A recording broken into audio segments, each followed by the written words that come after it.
I'm not going to go through it again. And thereafter,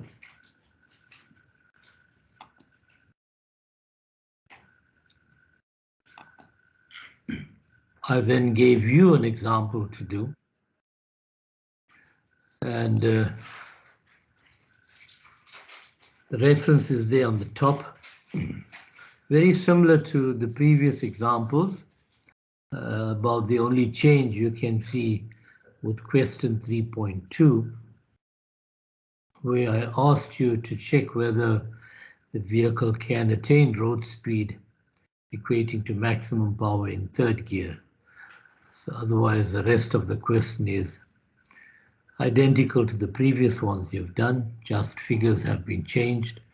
So there you were given your revs per second, you were given the torque, you were given maximum power 145 kilowatts, developed at 6,000 revs per minute, which is 100 revs per second. You were given the gearing ratio from gear 1, 2, 3, 4. The efficiency was given, mass of the vehicle, the drag coefficient 0.48, the frontal cross-sectional area of the vehicle 2.7 square meters, and then finally the radius of the flywheel was given as 0.38, and of course the density of A rho 1.24 kilogram per cubic meter. And in this question you were asked to assume the vehicle average of 20 kilogram per ton. So you know that's a value that you will be using to calculate your rolling resistance. So the first part of the question was to check whether the vehicle can attain road speed. That was obviously equating to maximum power, 145 kilowatts, maximum power. Fourth gear, so you know your gear ratio, fourth gear. And if not, and of course level road, so you know since it's a level road, you don't have to worry about your grade resistance. It's only the rolling resistance and the air resistance that you need to worry about. So if you can't attain road speed, then what is the maximum speed? And like I said, the first time I introduced this question, can the vehicle attain road speed equating to a maximum power in third gear? And again, you're looking at the level road, so you know it's only the rolling resistance and the grade resistance, sorry, the rolling resistance and the air resistance to take into account. So I trust that you work through it without referring to the solution. Like I've said many times, like a stuck record, that it would be in your best interest to work through the calculations on your own first and then compare the answers. That's the only way you're going to get it right. Remember, in the test or the exam, the model answer will not be presented to you. So rather get it wrong now, check your answers, see where you slipped up, where you made the mistake, and you will not make that mistake in the test or the exam. So you were given 20 kilogram per ton. You know you were given 1400 kgs, which is 1.4 tons. So M times G, and G, of course, the constant. You can work out from there. You should have worked out your rolling resistance to be 274.68 newtons. Then you needed to calculate your air resistance. You all know the formula. You should know the formula now. Your rho was given, density of A. Your drag coefficient was given, 0.48. Cross-sectional frontal area of the vehicle was given, 2.7 square meters. So all that would have given you 0.804. Of course, you're solving for V, so your final answer will be in relation to V. And then the tractive effort, which is given by your torque, multiplied by your gear ratio, multiplied by your efficiency, divided by your radius of your wheel. So if you go back to the question, then the question, maximum torque developed was 185. So going back, you can see that's how you arrived at 185. Question said in fourth gear, so your gear ratio was 4. Go back and check the question. Efficiency was 0.9, your radius of your wheel was 0.38. And that gives you then a tractive effort of 1752.632. And again, I'm highlighting, keep your answers to 3 decimals. You will lose marks for not keeping your answers to 3 decimals. On the cover page of your test and your exam paper, it's there, all calculations to 3 decimal places. So it's based on the assumption of constant speed. So with constant speed, you know that your tractive effort is equal to your total resistance. And in this case, your total resistance will only be the air resistance and the rolling resistance. Since you're on a level road, you don't have to worry about the grade resistance. So you've calculated your tractive effort to be 1752.632 equal to, that's your air resistance, 0.804 V squared in relation to V, and that's your rolling resistance that you calculated first, 274.680. And from there you can solve for V. V obviously will be the square root of your answer, whatever you arrive at there. And you come up with V as 42.875 meters per second. So that's the maximum speed your vehicle is able to travel. You need to check that against your road speed at maximum power, which is 100 revs per second. Go back to the question and check. There, 100 revs per second, that's where maximum power is developed. So multiplied by 2 pi r, the radius, which is given, divided by your gear ratio. You're in 4th gear, so your gear ratio was 4. And that gives you a road speed of 59.690 meters per second. So you can see your max you arrived at was 42.875, which is less than the road speed. So therefore, you know from there you can deduce that the vehicle cannot attain road speed since your maximum speed was only 42.875. So then the second part of the question, I said, then can the vehicle attain road speed equating to maximum power in 3rd gear? So now in 4th gear you couldn't make it, so you changed up to 3rd gear and check whether in 3rd gear you can attain the speed, the road speed. So in 3rd gear, obviously you now need to calculate what the tractive force is in 3rd gear now. So in 3rd gear, the only difference would have been your gear ratio. So that's 1st gear, 2nd gear was 12, 3rd gear was 8. So the only change will be your gear ratio 8. In 4th gear, it was 4. So if you look at the calculation, then there you can see 3rd gear, your gear ratio is 8. The other values stayed the same. 185 was your torque. Your efficiency was 0.9. Your radius was 0.38. So that was the only change. And from there you can see we now arrive at a tractive effort of 3505.263. Okay. So now I'm equating my tractive effort, which I've just calculated, again to the air resistance and the rolling resistance. Same that you arrived calculated on the top, air resistance and rolling resistance, and once again solving for V. And solving for V, you can see now you arrive at a maximum speed of 63.389 meters per second. So now you can check that your maximum speed is greater than your road speed. Your calculated road speed there was 59.69. So therefore your vehicle can attain road speed in 3rd gear because your maximum speed now is 63.389 that you calculated, which is greater than your road speed 59.690. So that is how one would tackle a question like this. So that brings us to the end of module 1. So that closes module 1 completely now, which then takes us to round off module 2. So let's end this presentation.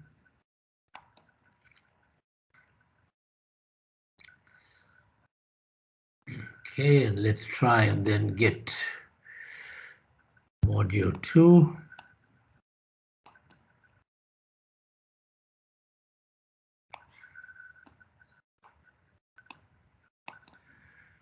We can find module 2. Should be one of these. There we go, module 2. So let's replace that.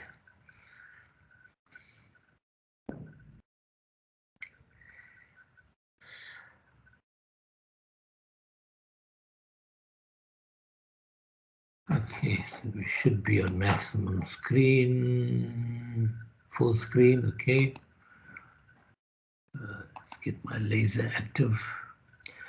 So module 2, let's try and get to the sign design that we were referring to. That's where we stopped.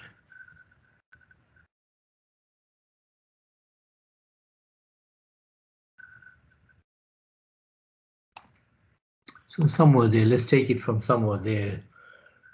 Quick recap on sign design. So that's what we were looking at on Tuesday. And you can see the general guidelines here for sign design. Quick recap of that in terms of legibility for lowercase and uppercase letters. Normally for design purposes, 0.6 meters per millimeter for uppercase, 0.45 meters per millimeter for, 0.6 for lowercase, 0.45 for uppercase letters.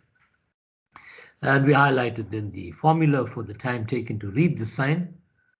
That's the empirical formula, 0.31 n. N is your number of words on your sign, plus 1.94, and the answer, the formula is based on the unit of seconds, in seconds.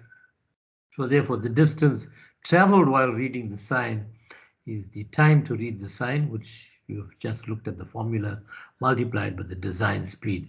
And again, be careful, the design speed in meters per second. You must make sure that you're dealing with the correct units, otherwise you're going to get the problem incorrect. This is where your black book comes into effect. Put down your do's and don'ts, the respective units, the formula or formulae. And also bear in mind that the sign design is based on maximum convergence angle of 10 degrees. So that was an example that we did on Tuesday. So I'm not going to go through the example again. We worked on the total distance, or the total distance required to read the sign. And if you note the little diagram that we looked at on Tuesday, vehicle ABC, and you will see vehicle, the maximum distance, it took 90 meters to read the sign. And then traveling from A to B, so by the time you reach B, you should have completed reading the sign, and that's what we worked out to be 53 meters. And then the final distance from B to C we calculated to be 37 meters, which was simply 90 minus 53. Okay. And then you had a similar triangle. So the edge distance, how high the sign, right-hand side edge of the sign should be placed above the road. And it was a simple right angle triangle. So you had the vertical distance, you had the maximum convergence angle, 10 degrees. And from there, you could quite easily determine or calculate the vertical rise, the vertical distance, which worked out to be 6.5 meters, meaning your vehicle should have been placed 6.5 meters above the edge of the roadway there. So that was the example that we did already on Tuesday. And then you were given a tutorial, and I trust you worked it out on your own before checking the answers. So in this tutorial, you have the design speed 80 kilometers per hour, your sign bearing 3 words, 6 meters from the driver's path. So in this case, that value that you calculated, 6.5, In this example, that value is given 6 meters from the driver's path. So you can see how the examiner turned the question around. So in this example, the examiner gave you that, so which means that the examiner is telling you to work back now to find something else. And what is the examiner requesting you to find in this tutorial? So the examiner is saying that, will it be satisfactory to use letters with an X height of 150 millimeters? So here now the examiner is giving you the height of the letters, 150 millimeters. If the rate of legibility is given 0.6 meters per millimeter, it was based on that. And also, of course, on the maximum divergence angle of 10 degrees. So you can see a slight change in the question, but exactly the same principles, the same knowledge applies. So once again, calculating your distance traveled while reading the sign is your time to read the sign multiplied by your design speed. And there's your empirical formula there to the time to read the sign. Nothing changed, you're using exactly the same, n of course being the number of words. So your distance then will be your time multiplied by your speed. And like I said, don't forget to convert your speed to meters per second. So you are given 80 kilometers per hour divided by 3.6, converted to meters per second, and applying your empirical formula, you can see from there that gives you a distance of 63.778. Again, I'm highlighting to 3 decimals. So that is the distance you would have traveled while reading the sign from A to B. Okay. Now you can calculate the distance from B to C. C is a point directly below the sign. So looking up at the sign at point C. Refer to the diagram that we looked at on Tuesday, the one that I'm referring to. So that's the one that where you have your right angle triangle. So with the right angle triangle, you have your maximum divergence angle. Okay, I'm getting very late, too many late comments coming through. So from that right angle triangle, you have your angle, you have your horizontal, your vertical rise. The vertical rise, go back to the question and see it was given to you 6 meters. So your sign was 6 meters above from the edge of the roadway. So now you can see the difference here. Now you are calculating the horizontal distance from B to C. Again, if you refer to the sketch, you will know the B to C what I'm referring to. So you have the B to C distance, you have the A to B distance. So from there you can calculate the total distance from where the sign should be visible, meaning 63.778 plus 34.028. There you go. And that gives you the total distance of 97.806. So from that distance, that's the where in that diagram is the A distance from A all the way to C, the total distance, 97.806 meters. So you have the total distance. You need the total distance because remember you are basing it on your rate of legibility. And that's the distance from where your sign is legible. So you need to calculate the total distance.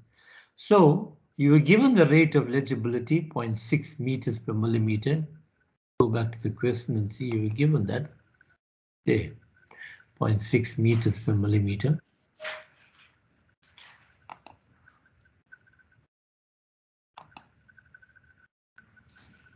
So to find from there your letter height, then there you can see it's your rate of legibility given. You were given the maximum distance, and from there, of course, you got meters per millimeter and meters. Meters will cancel off. Invert will give you your units in millimeters, meaning 97.806 divided by 0.6. You can see your meters will cancel off. And from there, you can see that the actual letter height you arrive at is 163.010 millimeters. For design purposes, we don't use a value like that. We always round up. Remember, up, that is the minimum. So you can't round down, can't go down below that. So you always round up 10 millimeters. So by default, you will be rounding up 10 millimeters for design purposes. That gives you 170 millimeters. So the actual letter height then, in this case, worked out to be 170 millimeters. Now the question, if you go back to the question did ask, will 150 millimeters be satisfactory to use in this sign design? And straight away you can see no, because you've calculated the letter height to be 170 millimeters. So therefore 150 millimeters high letters is not suitable. So you can see how the examiner can rephrase the question, but the same principles apply. So look at, for example, the first question that you had, and the first question, the examiner asked you to calculate what is the maximum distance the right-hand edge of the sign should be from the driver's traveled path.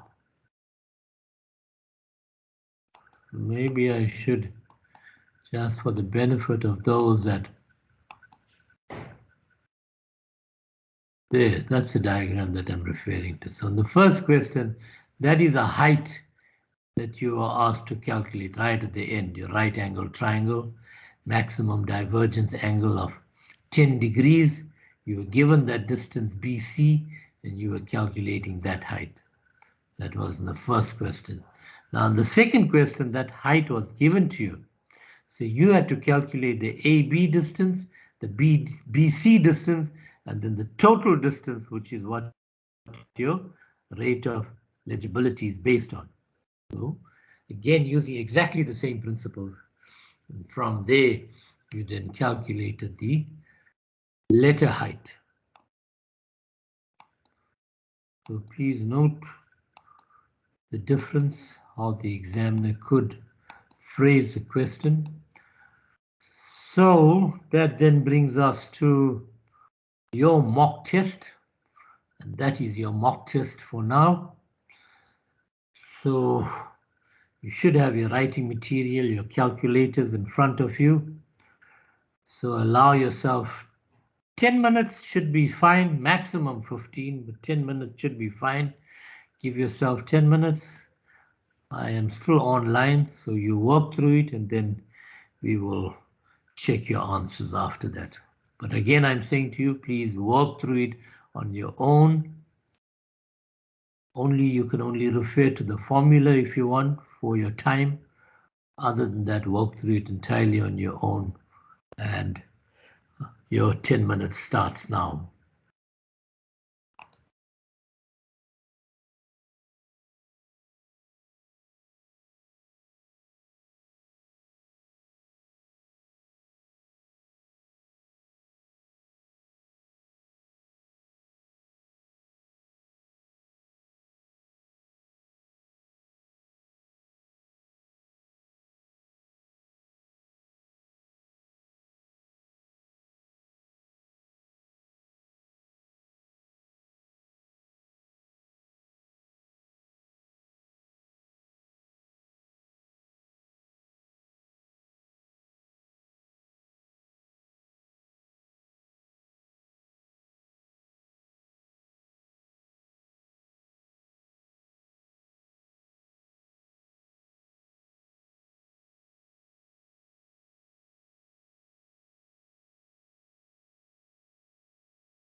Okay, you should be almost done with that question. Give you a minute.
Okay, I think that was sufficient time to handle this question. So you were given then a design speed of 120 kilometers per hour, and you were required to erect a direction sign bearing 3 words. You were given the distance from the driver's path, that vertical distance of 10 meters. The rate of legibility was given 0.6 meters per millimeter.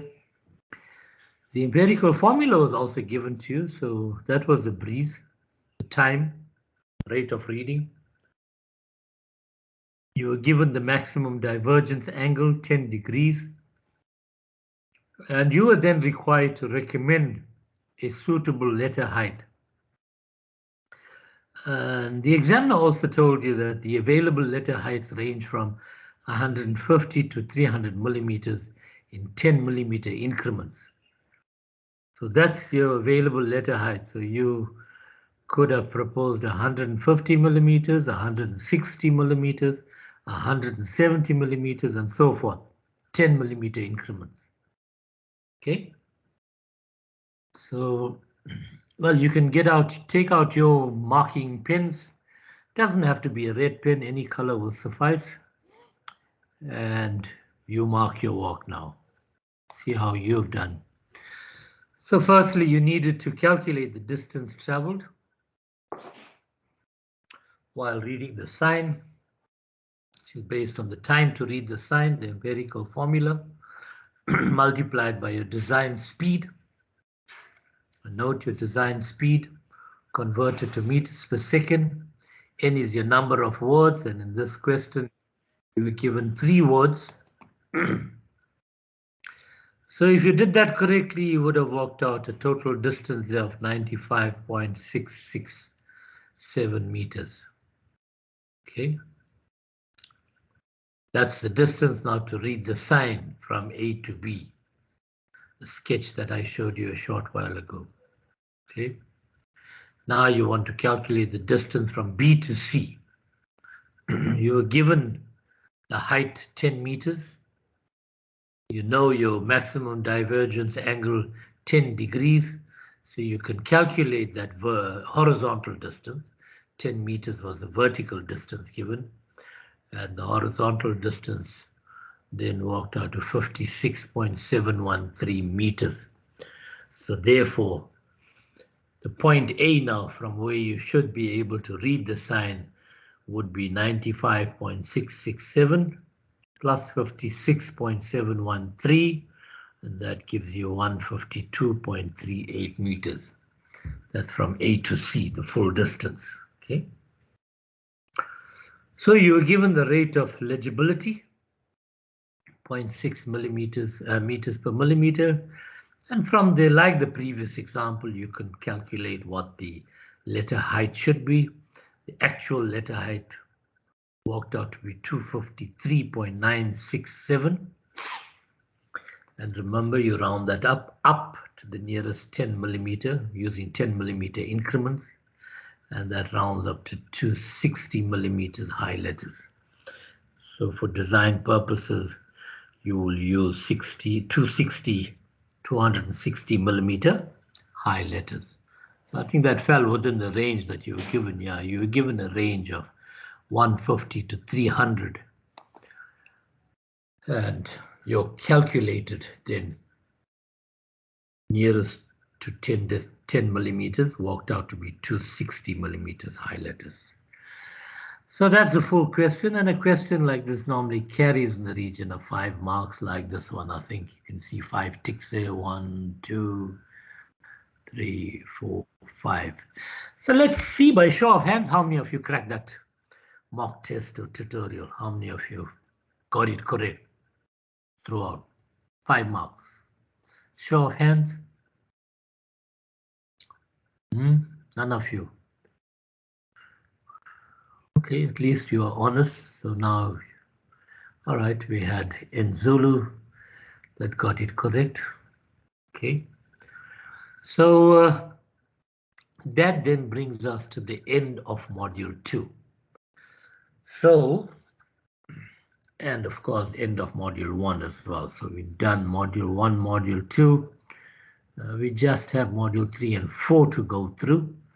So the second period, which is your tutorial period, is not a free period, by the way, it's your tutorial period. And you are now going to use that second period, your tutorial period, to log on to Moodle and check on Moodle if there's any other questions pertaining to resistance to motion, that's your module 1, or sign design, module 2 that we have just completed, and work through them.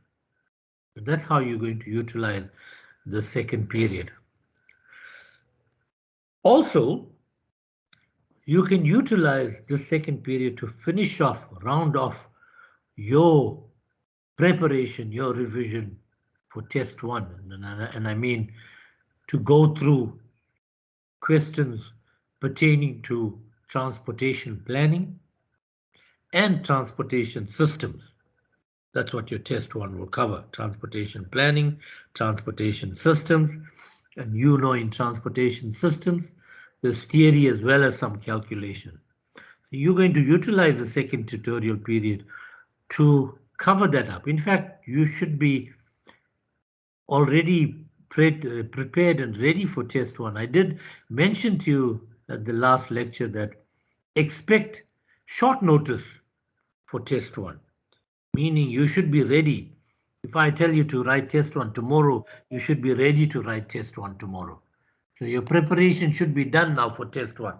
Your test 1 was initially scheduled for Tuesday that passed, to write it on Tuesday. But unfortunately, because we have not received confirmation from the faculty, from the office of the dean, to invite exit level students on campus to write the test, we are in a position, waiting game position. So it's totally beyond our control. So you may have received my email where I did say that the rescheduled test is on Tuesday, the coming Tuesday. Let's hope it materializes, but as I said, it depends on the final invitation for you to attend campus, access to campus, to write your tests. Not just this test, the other tests as well. So unfortunately, it's a waiting game that we have to play. And like I said, it's beyond my control, beyond the control of the other staff in the department as well. They're all in the same boat. So let's see what happens. But again, I'm saying to you that you should be prepared to write the test at short notice. Therefore, I'm saying to you that if you are not on par with regard to test 1, then the second tutorial period that starts in a minute's time should be utilized for you to go on to Moodle, look at the tutorial questions. There's quite a few tutorial questions there from question 1 to question 5, tutorial questions that's based on transport planning and transport systems, as well as some calculation questions that go with transportation systems pertaining to side distance, stopping side distance, skid distance, and so forth. So you need to go through all that. So that then brings us to the end of Module 1 and Module 2. And when we do meet next week, if your test goes ahead, then Tuesday will be your test. If we don't receive finality to write the test on Tuesday, then on Tuesday you will look at Module 3, Traffic Engineering Module 3. So you can see we have come almost towards the end of the syllabus. Traffic engineering has 4 modules. So we will finish our syllabus well in advance, have 1 or 2 revision periods, and then from there you should be ready to write both your tests as well as your final exam. At this stage, we are told that it's going to be a final exam, 3-hour exam paper. But like I said, that could change to a CA and a major control test, but we'll cross that bridge when we come to it. So the work that you have covered now in Module 1 and Module 2 on traffic engineering will be for Test 2. And again, if I could highlight, Test 2 is your GA test, EXA, Engineering Council of South Africa, EXA's Graduate Attribute Test, where in Transportation Technology 3A, you will be assessed on GA4, data analysis, experiments, and so forth. So it covers that data analysis. Like, for example, given the reverse per second, the torque, and you are analyzing that data given to calculate maybe acceleration or whether a vehicle can attain a certain speed, road speed. So based analyzing the data that's given to you. So that covers under GA4. And again, finally, to say that GA4 test 2 carries a 50% sub-minimum, which is very important, because if you don't obtain that 50% sub-minimum, you don't have a DP to write the final exam. That's the end of the road for you. So bear that in mind. Test 2 carries a 50% sub-minimum. Okay, so it's your test 1 and test 2 that makes up your 40% DP. And then if we're still going for the final exam, 3-hour closed book exam, then that will constitute the balance 60%. 40% DP, 60% examination. Okay, so that then brings us to the end. You're now into your tutorial period. So please utilize it effectively. Like I said, it's not a free period. Get onto Moodle and check out other questions pertaining to traffic engineering, resistance to motion, signage, sign design, as well as your transportation systems calculations and the theory that goes with transport planning and transport systems. Okay, thank you. So I will keep you updated. I will keep you informed regarding test 1 as soon as I get feedback from faculty. Thank you. Cheers. Bye.